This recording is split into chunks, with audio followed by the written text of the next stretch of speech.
Salam.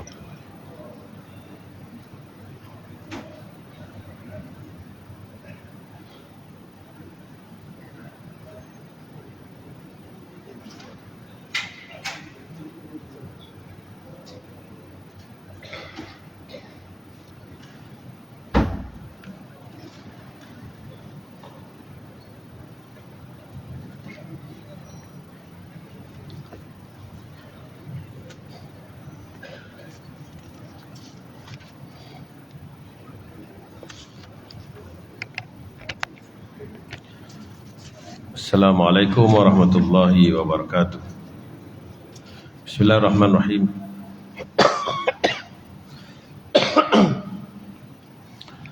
Bismillahirrahmanirrahim. Alhamdulillahirabbil alamin.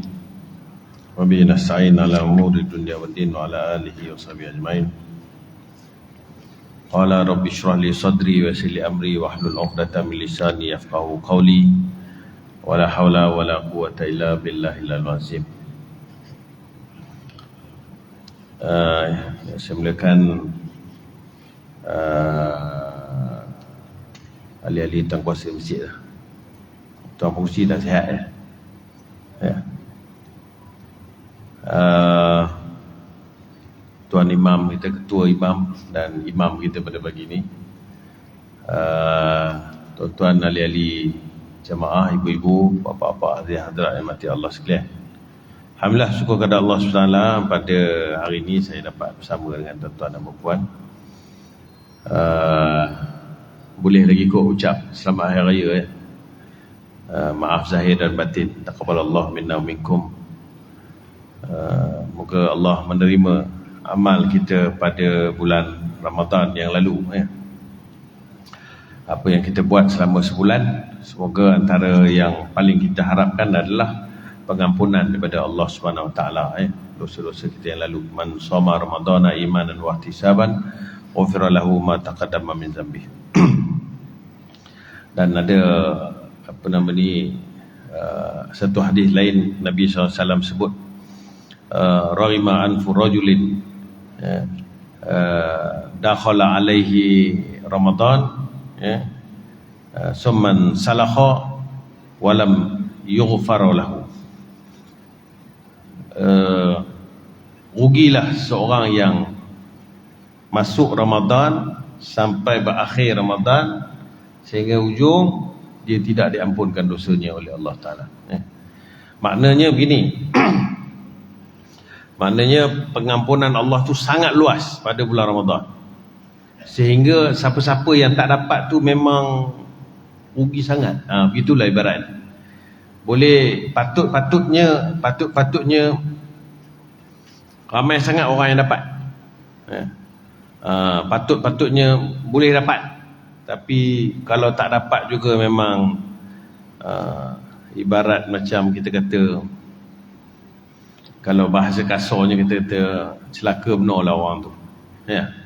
Bukan celaka dengan maksud kita maki hamun orang tu. Maksud macam Nabi sebut, celakalah orang yang begini. Macam maksudnya begitu, rugi sangat-sangat. Kita nak bagi tahu kata rugi sangat-sangat. Moga kita tak termasuk golongan itu. Moga kita termasuk golongan yang Allah Ta'ala ampunkan dosa kita Baik, jadi tajuk saya pagi ni saya nak bincang tentang apa? Hak-hak sesama Muslim. Hak-hak kita berkasih sayang sesama Muslim dan larangan kita bersifat berdengki ataupun menyebut perkara ataupun mengata, mengeji dan sebagainya lah sesama Muslim Baik.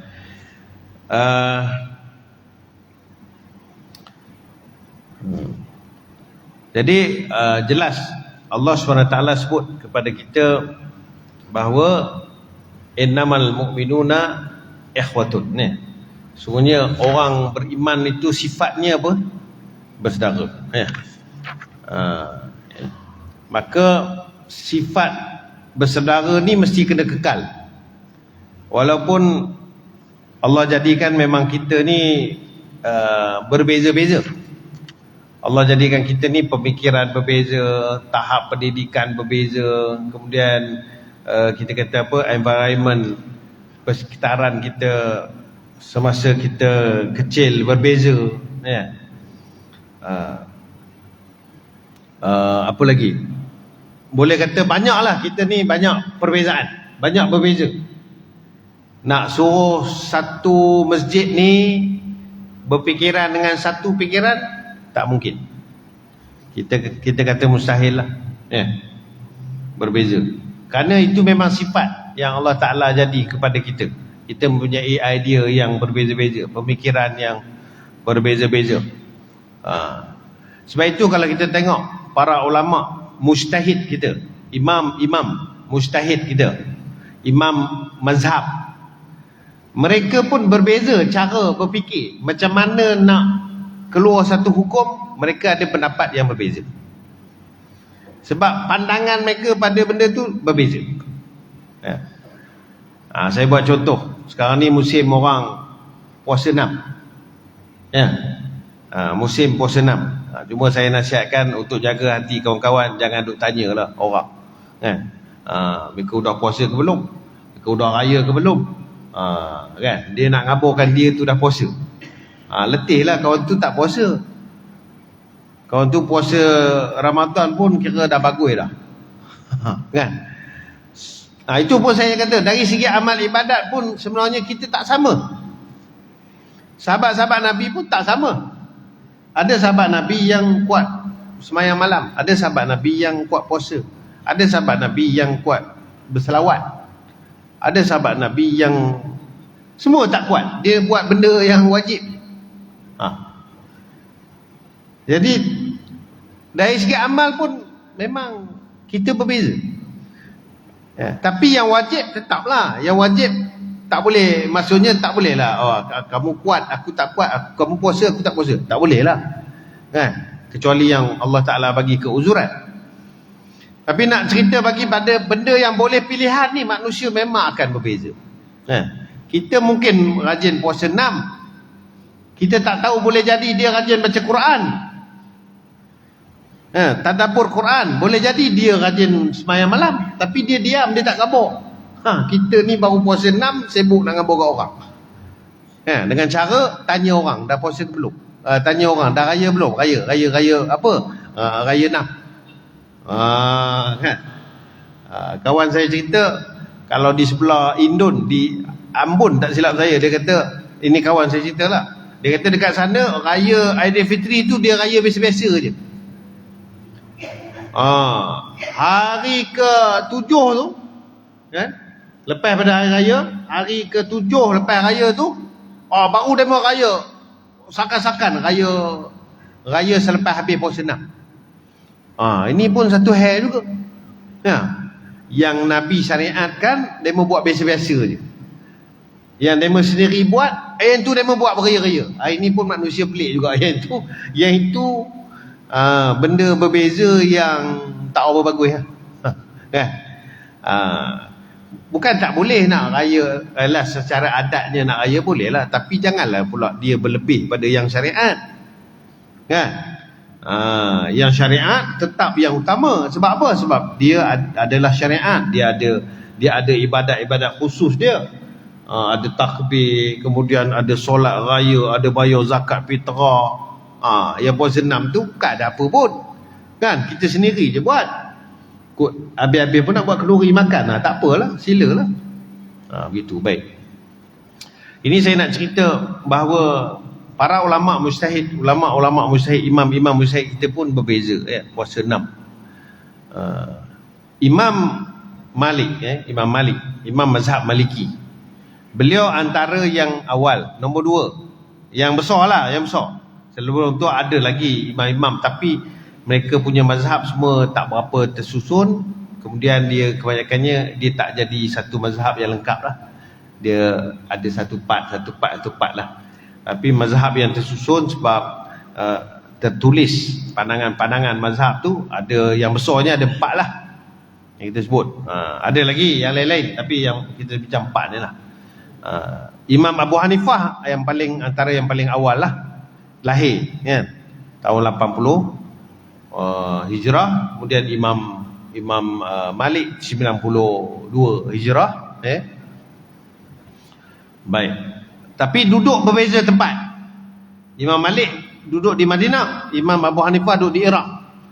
Pusat pentadbiran masa tu di Iraq.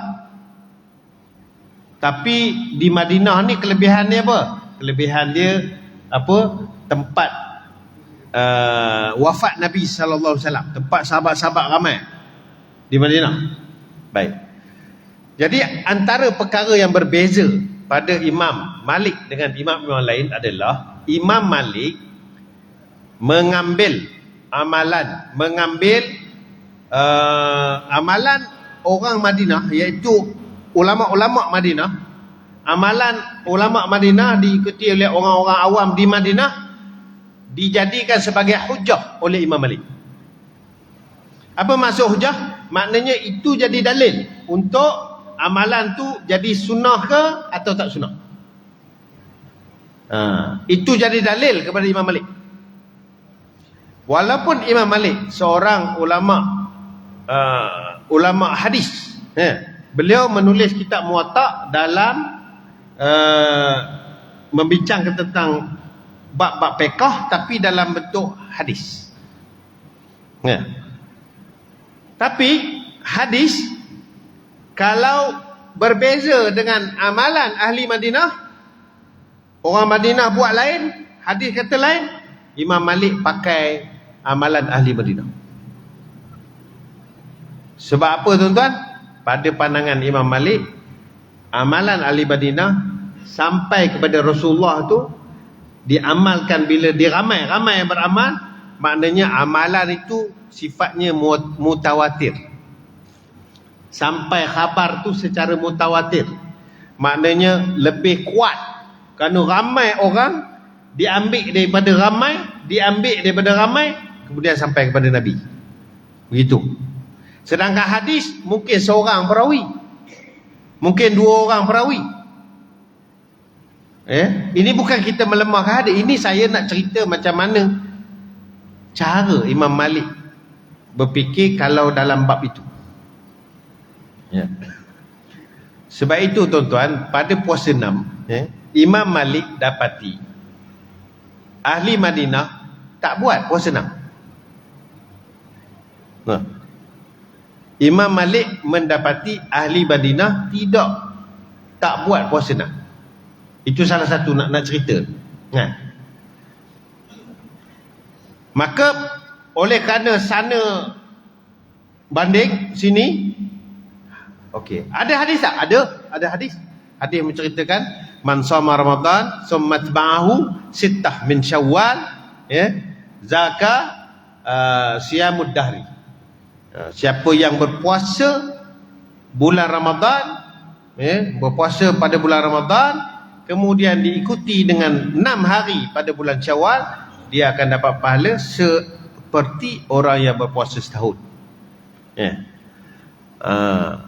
Ada ke apa nama ni riwayat? Ada. Tapi kenapa Imam Malik kata dia tak termasuk daripada bahkan ada pendapat Imam mengatakan ianya makruh.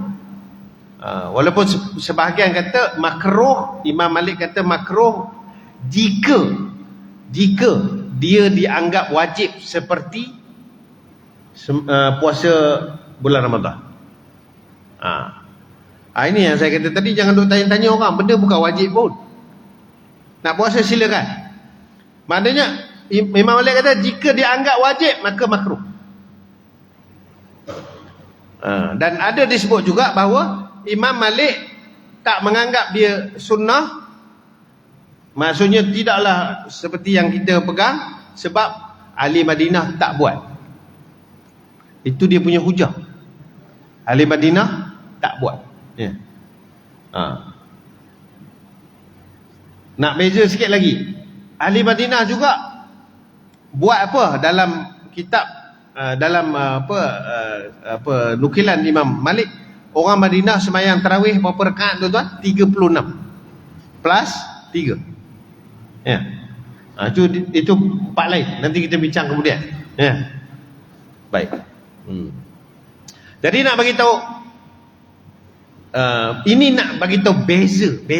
Saya bukan kata nak suruh nak kabur tuan-tuan kata jangan puasa 6 makruh dah. Saya bukan nak kabur itu, nak kabur berbezanya imam kita pada pandangan mereka berdasarkan pada bezanya mereka pada menilai macam mana nak keluarkan hukum.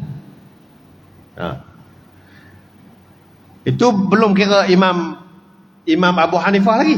Imam Abu Hanifah dia kaedah dia banyak menggunakan ar-ra'yu. Sebab tu dipanggil Imam Abu Hanifah ahlul ra'i. Orang ulama yang banyak menggunakan akal. Sebab apa? Sebab beliau banyak menggunakan kias, sebab dalil hadis kurang berbanding dengan di Iraq berbanding dengan di Madinah. Ya. Ulama 3 mazhab lagi berpegang pada hadis, mengambil pandangan bahawa puasa 6 adalah sunnah. Ya.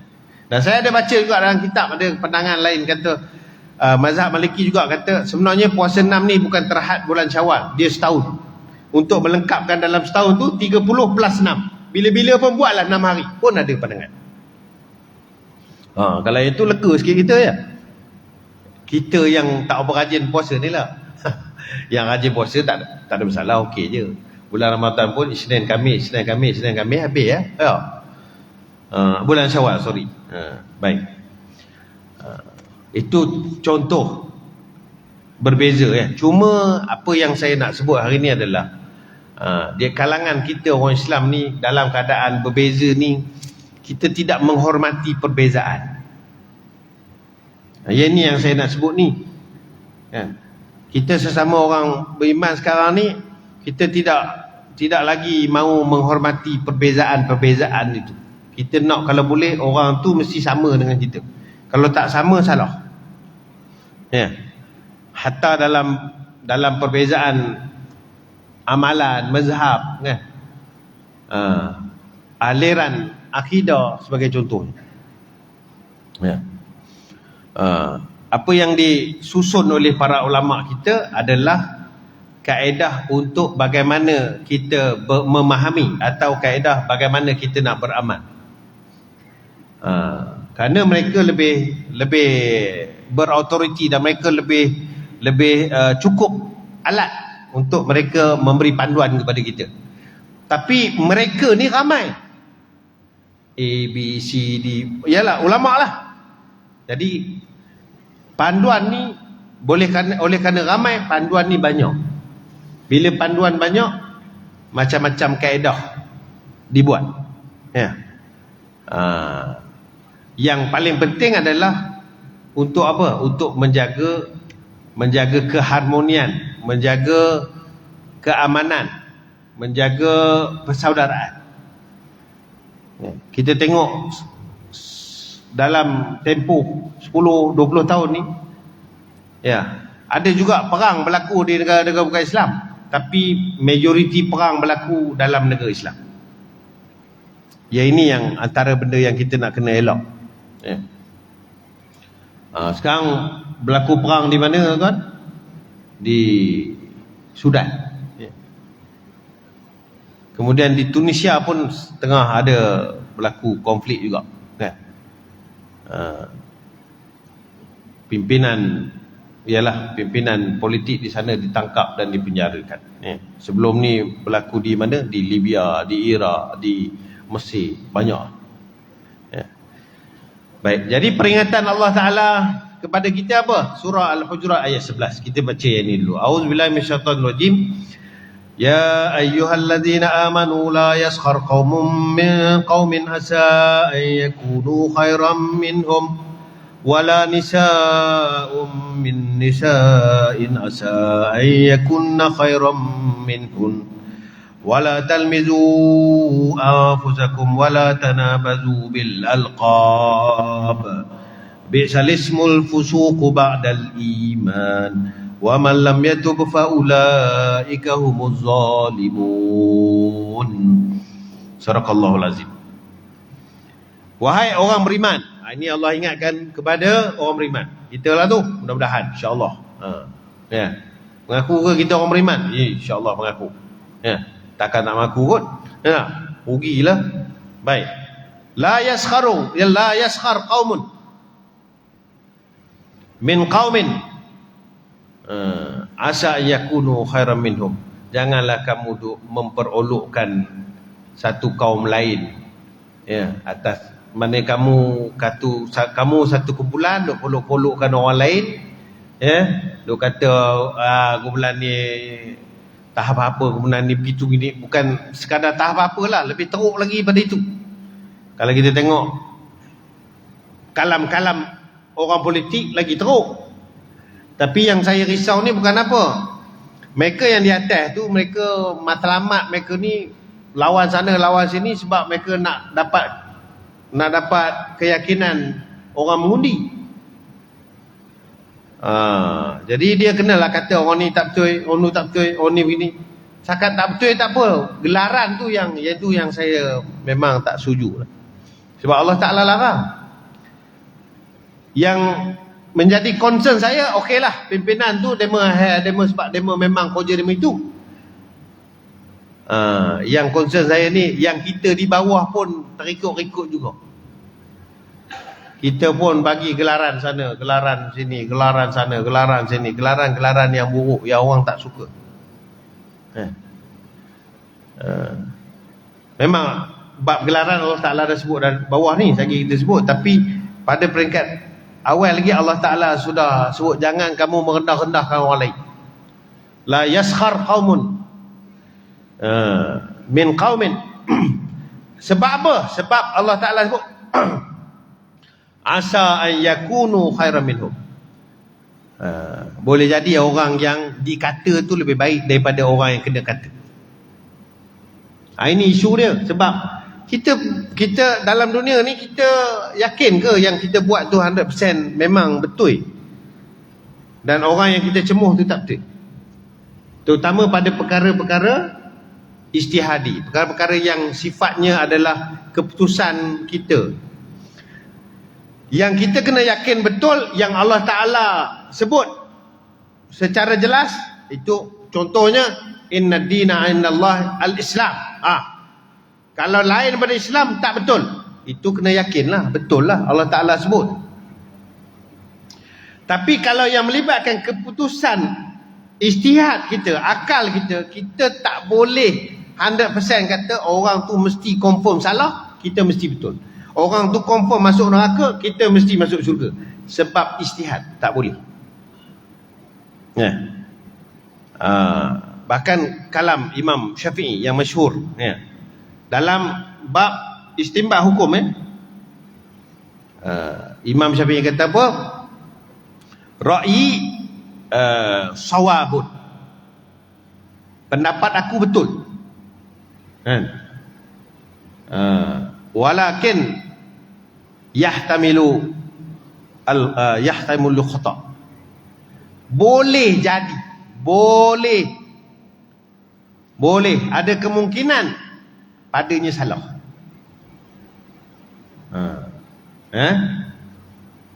Wa ra'yuhu khata, pandangan dia salah. Pandangan dia salah. Walakin yahtamilu as-sawab. Tapi boleh jadi dalam pandangan dia ada benda yang betul. Ini cara pemikiran, cara membuat keputusan yang betul.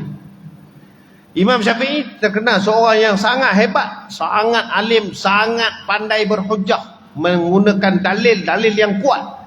Orang kalau lawan debat Imam Syafi'i, kebarangkalian kalah tu tinggilah. Sebab dia berhujah dengan ilmu. Dia bukan main cerita dia, tak adanya, betul lah tu, tak ada apa itu. Imam Syafi'i kalau berhujah datang dengan hujah, datang dengan ilmu, datang dengan nas. Tapi pun masih lagi kata, kalau aku punya pandangan memang aku yakin betul, tapi mungkin ada kat dalam tu ada silap. Pandangan dia memang aku yakin dia salah, tapi kemungkinan pandangan dia masih lagi ada kemungkinan betul. Sebab ini benda yang sifatnya ijtihad, tuan-tuan. Jadi kalaupun kita tak setuju dengan pandangan dia, kita kena hormat, ada sedikit hormat. Maksudnya kita lawan hujah dia, kita kita letakkan hujah kita kat mana, tapi tidaklah sampai kita menghina, merendah-rendahkan dia sampai seolah-olah macam dia ni apa tak guna. Begitulah maksudnya. Ya. Selalu benda ni saya tengok berlaku pengaruhnya dalam politik lah. Politik yang berlebihan.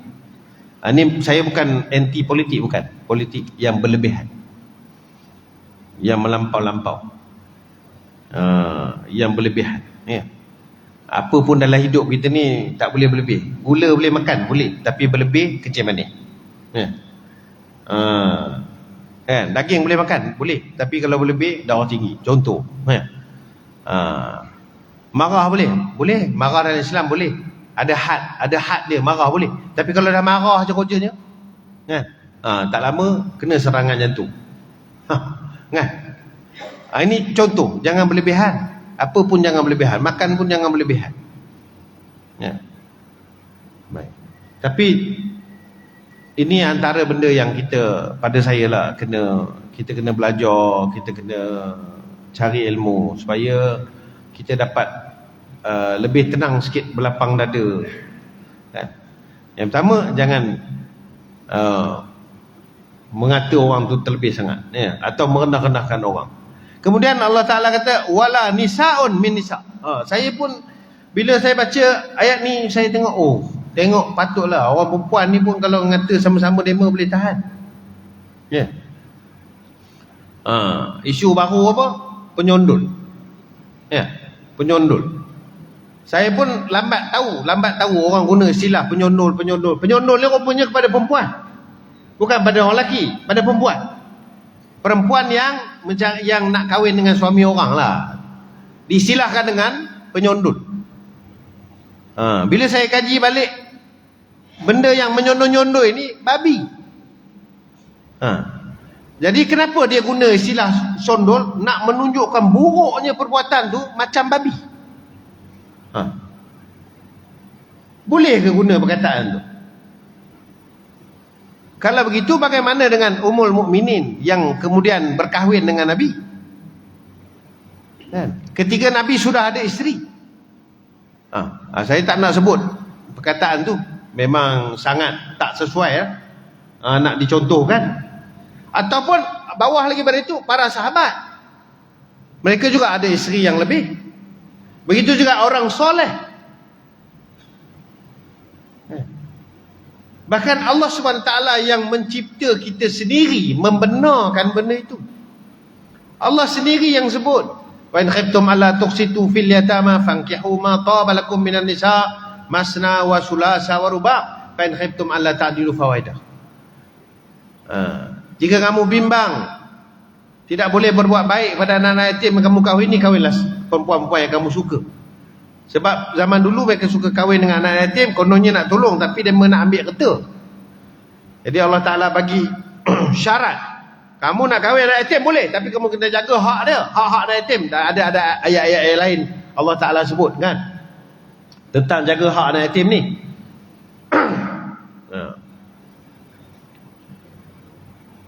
Kemudian Allah kata apa? Kalau tak boleh jaga anak yatim, nak berjaga hak anak yatim, kamu kahwinlah perempuan-perempuan yang lain yang kamu suka. 2 pun boleh, 3 pun boleh, 4 pun boleh. Tapi kalau bimbang tak boleh berlaku, ada 1. Mana Allah Ta'ala benarkan. Sebab apa Allah benar? Allah yang cipta kita, Allah yang maha mengetahui keperluan kita, baik lelaki baik perempuan.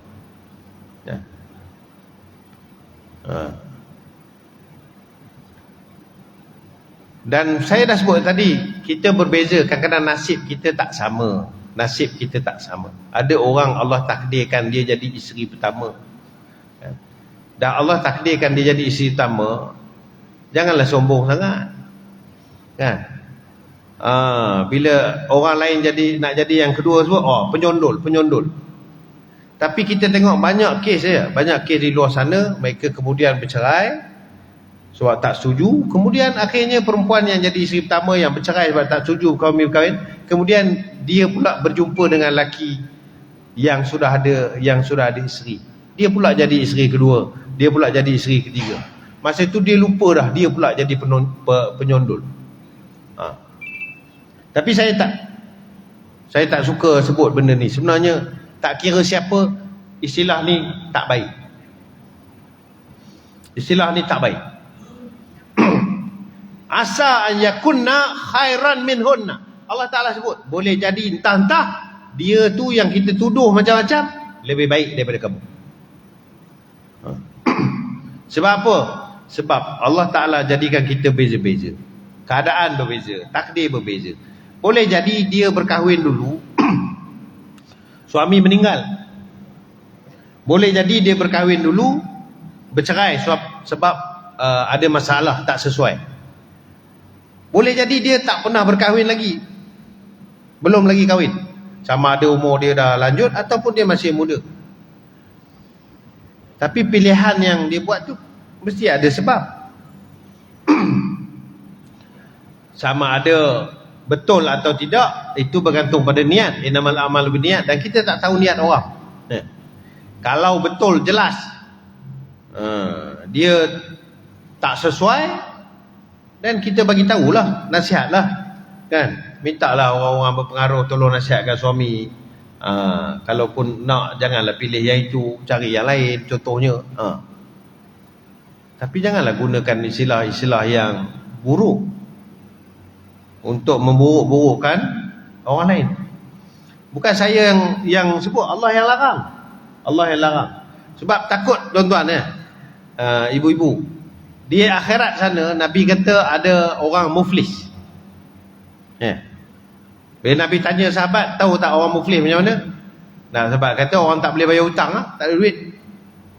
Nabi kata tak, orang muflis ni yang Nabi masukkan orang muflis di akhirat. Apa dia? Dia datang dengan pahala yang banyak. Pahala puasa banyak, very good. Pahala semayang, oh Masya Allah, semayang malam lagi, tarawih. Pahala apa lagi banyak? Oh pahala haji. Tapi di akhirat pahala dia semua kena bayar dekat orang lain. Pasal apa? Antaranya sebab mulut insurans. Mulut tak ada insurans. Mulut suka ngata orang, mulut suka gelar orang. Kena bayar balik, tuan-tuan dan puan. Bukan free ya. Yang kita duk gelar orang hari ni bukan free. Di akhirat kena bayar balik. Yang kita bimbang sampai muflis, yang Nabi kata tu, muflis ni makna apa? Pahala yang banyak dia tu semua orang ambil. Walaiyazubillah. Semua orang ambil. Dah orang ambil habis dah pahala, tak ada apa tinggal. Ada lagi orang tuntut. Apa kena buat? Terpaksa ambil dosa dia pula.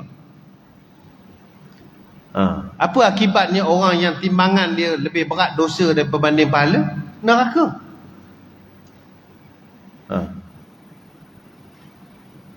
Jadi jangan ingat kita rajin sembahyang, rajin puasa, confirm selamat. Belum. Hak-hak sama Muslim kena jaga. Mulut kita kena jaga. Kena ada insurans sikit. Jangan sedap je main lepas kan. Ini jenis perempuan penyondol. Sedap je kan. Boleh jadi dia lebih baik daripada kamu, kata Allah Ta'ala. Sebab bila Allah Ta'ala benarkan ada sebab. Dan saya pun sebenarnya saya berbeza pendapat lah dalam bab ni. Saya tak tahulah orang lain pandangan macam mana. Tapi saya tak setuju juga kalau orang kata suami tak setia. Sebab jawabnya suami memang tak wajib setia. Tuan-tuan cari dalil dalam Al-Quran, dalil daripada hadis yang suami wajib setia. Tak ada. Ini kontroversi lah ibu-ibu. Mungkin lepas ni kabur pengusi jangan panggil Ustaz Ashraf lah. Tapi tak apa, saya kena kabur juga. Mana ada dalil suruhan perintah suruh kita setia? Tak ada.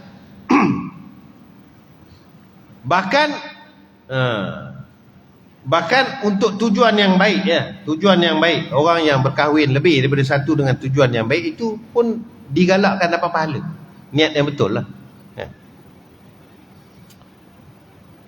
Yang disuruh dalam agama suami apa dia? Yang pertama disuruh apa?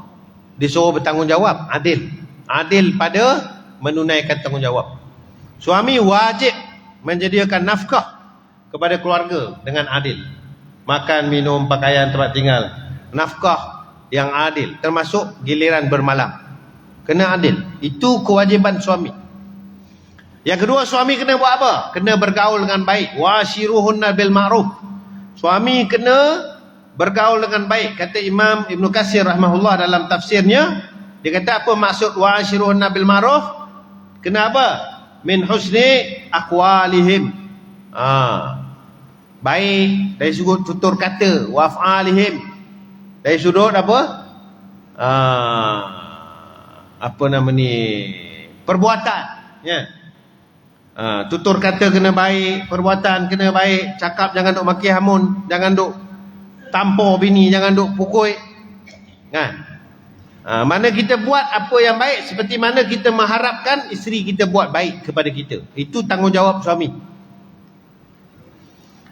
Dan yang ketiga, suami kena jaga diri dia dan ahli keluarga daripada bakaran api neraka. Ya ayyuhallazina amanu qu anfusakum wa ahlikum nara. Jaga daripada itu tanggungjawab suami. Setia tak termasuk tanggungjawab. Yang menyebut-nyebut, yang mempopularkan setia satu ni, itu datangnya daripada barat setelah mereka mengubah agama mereka. Yang asal pada agama mereka tidak ada perkara tersebut, tapi dah dimasuk. Akhirnya semua orang masuk dalam pemikiran benda yang sama. Pengaruh luar masuk ke dalam pemikiran, termasuklah kita, lelaki ke perempuan ke, semua dah masuk dan jadi satu pegangan. Sedangkan dalam agama tak ada benda ni. Sebab Allah Maha mengetahui ada sebab-sebab yang patut pada perkara tersebut. Bukan saya sebut ni bukan tujuan untuk menggalakkan, tak ada. Tujuannya supaya jangan kita menghina pada orang yang membuat benda yang sifatnya yang diharuskan agama. Kemudian Allah Ta'ala sebut apa? Wala talmizu anfusakum wala tanabazu bil alqab. Jangan kamu mencela diri sendiri dan jangan kamu manggil-manggil dengan gelaran yang buruk. Gelaran-gelaran yang buruk pun dilarang. Ini ada cerita lah, orang lawak, cerita lawak. Orang kampung panggil dia Din Bewok. Orang Kedah Din Bewok. Din Bewok. Rupanya dia tak suka orang panggil. Tapi orang dah belah dia kan. Satu hari ada apa nama ni, orang nak hantar barang kan. Dia pun pergilah tanya dekat kedai makan. Tanya kedai makan, encik tahu tak nama Encik Khairuddin ni, Encik Khairuddin bin ni, alamat sekian-sekian ni. Oh, kata orang kampung, oh ini rumah Din Bewok, kata dia. Jalan depan sikit gini. Lepas tu dia pun jalan tak jumpa lagi. Terjumpa satu orang. Dia pun tanya, Encik kenal tak Din Bewok? Saya mencari rumah dia nak hantar barang. Dia duduk depan rumah dia. Dia kata, ini rumah Din. Dia kata, ni rumah Din lah ni. Din Bewok lah? Tak, ini rumah Din. Yang bewak tu hang. Dia kata. Marah juga dia kan. Din tu aku. Yang bewak tu hang. Dia kata. Kawan ni pun tak sengaja. Sebab apa? Sebab orang kampung sebut nama dia Din Bewok. Ini kadang-kadang berlaku. Jadi gelaran-gelaran buruk jangan tuan-tuan, jangan. Ubahlah kan. Melainkan kalau orang tanya, orang cari, orang siasat nak kenal, tak dapat nak kenal juga, terpaksa kita sebut tujuan nak kenalkan orang, itu tak apa. Dia ada pengecualian lah. Tapi janganlah suka-suka gelar orang ni, itu gelar orang ni, gelar ni. Kan? Allah Ta'ala larang. Bisalismul fusuqu ba'dal iman. Seburuk-buruk apa nama ni, gelaran adalah gelaran fasik selepas beriman. Apatah lagi kalau kita kata orang kafir.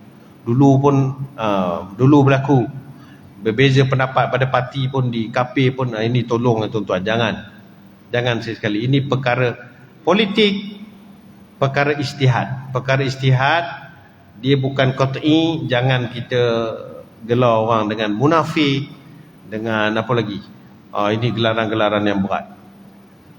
Kamu ni munafik, sedapnya mulut. Jangan tuan-tuan. Nabi dah kata kalau kita menyebut orang dengan satu perkataan kafir, munafik sebagainya, dia tak ada benda tu, bukan dia akan kembali kepada kita. Jangan. Wa man lam yatub fa ulaika humuz zalimun. Siapa yang tidak bertaubat, maka dia termasuk kalangan orang yang zalim. Kesimpulan kita pada hari ini, tujuan dia apa? Allah Ta'ala larang supaya kita jaga keharmonian kita, jaga keamanan kita, jaga persaudaraan kita. Berbeza pendapat itu biasa. Kamu pilih A, aku pilih B. Kamu pilih C, pilih D. Kalau manusia ni serupa je, tak menarik. Bukanlah Tuhan yang maha kaya buat.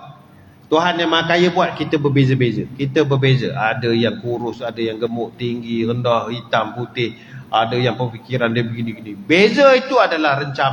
Tapi jangan perbezaan yang bersifat ijtihad ni kita jadikan punca kepada pergaduhan kita. Wallahu alam.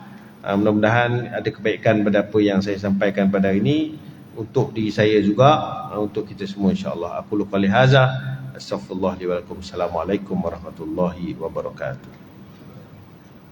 Bismillahirrahmanirrahim. Alhamdulillahirabbil alamin wassalatu wassalamu ala alihi washabihi ajmain. Allahumma zidna ilman wanfa'na bima 'allamtana wa yanfa'una. Alhamdulillah lakal hal wa na'udzu billahi min hali anna rabbana atina fid dunya hasanah wa fil akhirati hasanah wa qina adzabannar. Walhamdulillahirabbil alamin. Assalamualaikum warahmatullahi wabarakatuh.